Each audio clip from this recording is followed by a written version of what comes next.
cô bé của chương trình bắt đầu tiếp cận những nhân vật đầu tiên. Bà ơi, cho con hỏi bưu điện ở đâu ạ? Bưu điện á? Thế con đi bưu điện để gọi ai? Con gửi thư cho mẹ. Gửi thư cho mẹ à? Ôi dồi ôi, thương hết. Đưa đây bác vào xem nào. Con đi quên. Đây con đang gửi thư cho mẹ đây à? Thế bây giờ con gửi nào cho mẹ này, con làm gì có địa chỉ? Mẹ yêu ơi, mẹ ở trên thiên đường có phải không? Bố bảo với con là mẹ ở trên thiên đường mà không biết đường đến thiên đường để thăm mẹ. Thế rồi. Ôi dồi ôi, sao con giỏi đấy. Lúc này, người nhà của cô bé xuất hiện. Mai! Ra đây con. Đi đâu mà để bố với cả dì tìm từ nãy giờ viết như thế này xong rồi đòi đi lang thang gửi thư cho mẹ. Đi về nhanh lên. Con Đi đâu nghe không? Người phụ nữ bắt đầu khuyên giải. Mai! Đừng quát con. Sợ quá nó sợ. Đi về nhanh lên, con đi về nhanh. Không về đâu. Dì đó nghe không? Tín! Thế con nghe lời gì con đi về đi. Con bây giờ con còn bé con đi này. Đi về! Không về đâu. Tao gọi bố bây giờ đây xem bố nói gì. Con gọi bố ra đây đi vậy. Con đi về với dì nhá. Không bây giờ con đi lang thang này là người ta bắt cóc con nhá. Thương nhá. Anh à, người con rồi đang ở đối diện cái chỗ công ty điện lực Hoàn Kiếm đây này. Vâng. Anh ơi! Đây à?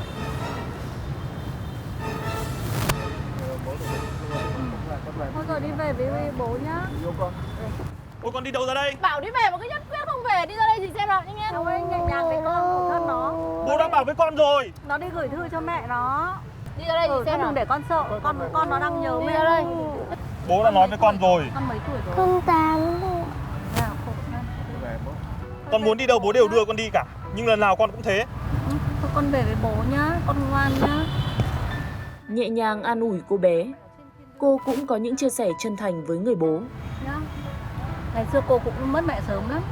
9 tuổi cô cũng mất mẹ rồi, cô không hiểu thế nào là mẹ mất cả. Lúc nào cũng nghĩ là mẹ ở đâu đấy mà mẹ không về với mình. Có điều là bây giờ phải giải thích làm sao để nó hiểu được là sẽ không gặp được nữa cơ. Chứ còn nếu mà cứ hiểu nó ở đâu đấy, rồi tìm chỗ nào đấy thì nó vẫn cứ mong đi tìm. Mà mẹ thì thôi, bây giờ mẹ mất rồi, con chỉ có nhớ trong tim con thôi. Con không tìm được ở đâu cả nhá. Con không được đi tìm nữa, được chưa? Ngày xưa mình cũng bị mất mẹ rất là sớm. Cái tâm tư là nhớ mẹ đấy nó cũng giống hết như tớ ngày xưa đấy. Tớ cũng không hiểu là tại sao mẹ mình lại mất đi như thế. Và lúc nào cũng mong mỏi đi tìm. Từ nãy giờ thì chỉ có khuyên cháu là cháu phải đi về với bố. Rồi là khuyên với bố với mẹ là chắc là con nó đang bị sốc nặng ấy. Thì bây giờ về thì hàng ngày thì vuốt ve nhẹ nhàng với con để giải thích cho con hiểu là mẹ đã ở trên thiên đường, không về với con nữa và con phải sống an tâm.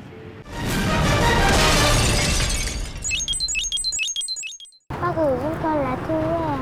Con bảo bố con đi gửi cho con. Tại sao con lại phải gửi như vậy? Tình huống tiếp tục xảy ra ngay trước cửa bưu điện. Bây giờ con đi đâu? Nhà con ở đâu? Đây này, mẹ đây này. Đi đâu mà để bố với cô tìm mãi thế hả Mai? Bao nhiêu lần rồi? Xin lỗi em nhé, là em bị cáu con. Ôi chị ơi, như thế này không biết bao nhiêu lần rồi ấy chị ạ. Bây giờ bác đang hỏi nó bảo là bây giờ như thế này, cho bác xin lại này. Bây giờ nó bảo nó muốn gửi đây cho mẹ. Mẹ nó mất rồi, em là gì của nó? Thỉnh em với cả bố nó ra một cái. Tức là mẹ nó mất rồi gì? Vâng ạ. Hiểu được sự việc, người phụ nữ này bắt đầu đưa ra quan điểm. Nhưng mà chị nói thật với em là mẹ nó mất rồi và nó như thế này thì tức là nó có cái vấn đề tâm lý của nó trong một bên. Bây giờ bác hỏi con nhá. Bác hỏi con nhá, con muốn gửi cho mẹ con đúng không? Thế thì bác sẽ nhận thì bác sẽ gửi cho mẹ con nhá. Bác sẽ nhận bác gửi hộ con. Thế bây giờ bác nói này con này nhá. Con đừng đi đâu như thế này, con đi như này bây giờ nó có rất nhiều cái sự bắt cóc ấy mà nó sẽ không cho con về nhà nữa. Con hiểu ý bác nói muốn nói gì không? Đi về đi con. Chị ấy rất ấy. Đi về. Nhanh. Bây giờ bác Mai. nói. Bây giờ gì nào có nghe không? Bây giờ bác hỏi con nhá, thế giờ con muốn gì nào? Chị cũng kiên nhẫn dỗ dành cô bé. Ngồi đây với bác tí. Tâm lý một tí. Ôi giời. Bây giờ con muốn gì? Thế tại sao con về với gì? Con về ở thủ. Thế bây giờ con muốn ở đâu? Con muốn Con muốn ở đâu? gặp mẹ cô. Bây giờ bác nói con nhá, mẹ con mất rồi. Con biết mất là gì không? Con biết mất là gì không? Tức là mẹ con đã đang ở trên thiên đàng rồi. Ai cũng phải như thế, đúng không con?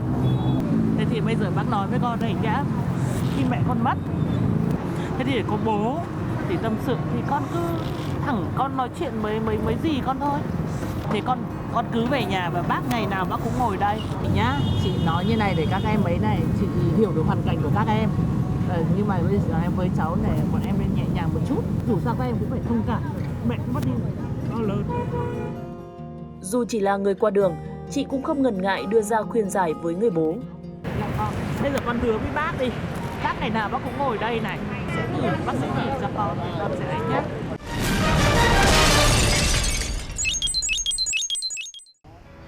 Suốt cả quá trình ghi hình, cô bé của chương trình đã nhận được rất nhiều sự quan tâm khác nhau. Hầu hết mọi người đều thể hiện sự lo lắng. Ôi, nó nhỏ con. Người thể hiện rõ sự cảm thông. Nói to là có quan tâm, nhẹ nhàng thôi, bởi vì cháu đừng có làm nó tổn thương. Mình biết đó như thế là mình phải hiểu hơn. Nhẹ nhàng. Và mình phải quan tâm hơn và mình ấy hơn, chứ đừng có thu về đi. Khi cháu nó đang gặp cái triệu chứng như thế, nhiều khi mình không nhẹ nhàng, tự dưng mình phải xô nó vào.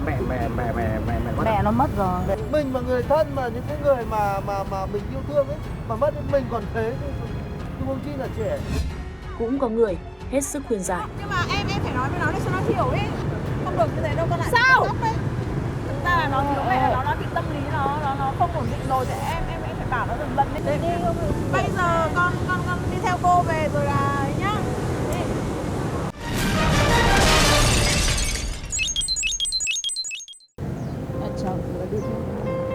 Con suốt ngày thư từ thế này. Còn với người phụ nữ này, cảm xúc dường như không còn có thể kiềm chế được trước cô bé đáng thương.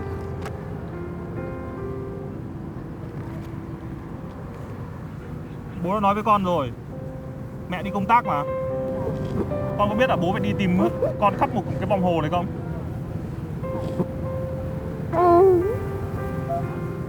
Về bố nhá. Nhà con ở đâu? Con vào cô đến nhà con, cô chơi với con. Cô bé bật khóc, cũng là lúc chị không kiềm được nước mắt. Bố đã nói rồi, mẹ đi làm mà. Anh ơi, xe kia rồi đi về đi. Thôi con ơi, đi Bây giờ về đã nhá. chịu đi về chưa? Bố đã phải tìm con rất là lâu rồi đấy và bố cũng rất là mệt mỏi rồi. Bây giờ bố với cô nói thì con phải nghe. Con không muốn ăn đòn thì con phải nghe. Để bé an tâm ra về, chị cũng đề nghị giúp bé gửi thư trong nghẹn ngào. Lát nữa cô đi ra bưu điện, cô gửi cho mẹ con nhé.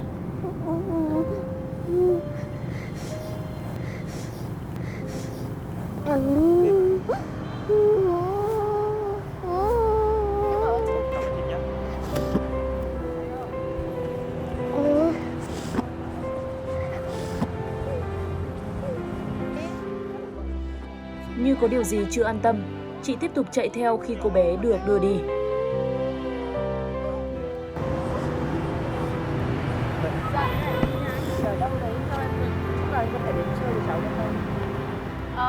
Nhà em ở ngay cũng ở đây thôi chị ạ. Nhà em ở đoạn cầu gỗ này này. Ở cạnh quán phở ấy ạ. Nếu mà tại vì con bé này bây giờ gặp ai nó cũng như thế ạ. Cũng kiểu ra hỏi xong rồi nói chung là vợ chồng em thấy cũng làm phiền người ta ấy. Và em cảm ơn chị ạ. Cái cảm xúc về đấy thì cả chỉ thấy là nước mắt nó cứ rơi ra thôi. Thấy thương cho này. Bây giờ mình cũng là mẹ rồi. Nếu là chị mà là gì ấy, thì chị cũng sẽ xử lý cái tình huống khác.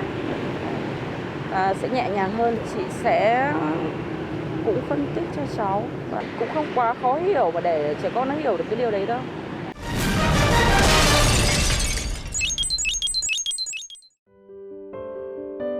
Đối diện với sự mất mát là điều không hề dễ dàng, ngay cả với những người lớn. Với tâm hồn mong manh của trẻ nhỏ, điều này lại càng khó khăn gấp bội. Giải thích cho trẻ chưa bao giờ là dễ dàng, nhưng các bậc phụ huynh cũng không nên vì vậy mà lảng tránh. Điều quan trọng là luôn lắng nghe, quan tâm và giúp trẻ nhận thức đúng đắn, vượt qua những cảm xúc khó khăn, để trẻ không cảm thấy cô đơn và bị bỏ rơi.